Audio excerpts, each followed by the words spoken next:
Pinangunahan ni Manila Mayor Joseph Estrada ang pagbubukas ng mga makabagong waiting shed at himpilan ng mga pampasaherong sasakyan sa Maynila. Para sa detalye, balitaan mo kami, Noel Perfecto.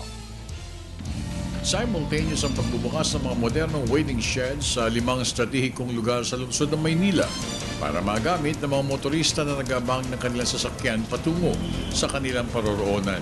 Kabilang sa mga modernized bus stop waiting sheds ay ang magkaharap ng mga antayan ng motorista sa kabahan ng Espanya, USD area at sa harap ng Rizal Park at Santa Isabel College sa may Taft Avenue.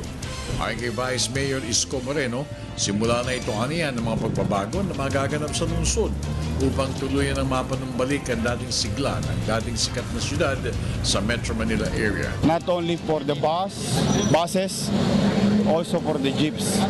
Not only the main thoroughfares, also within the communities.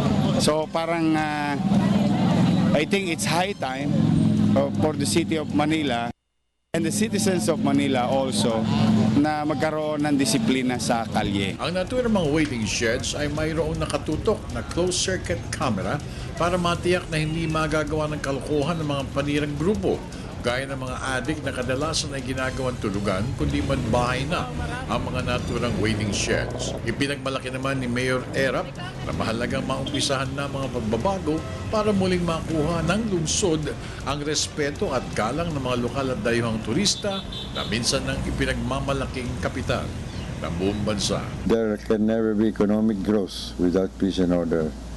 Hindi unlad ang anumang bayan o lungsod o bansa kung walang kapayapaan at katahimikan. Para sa Telebisyon ng Bayan, ako naman si Noel Perfecto.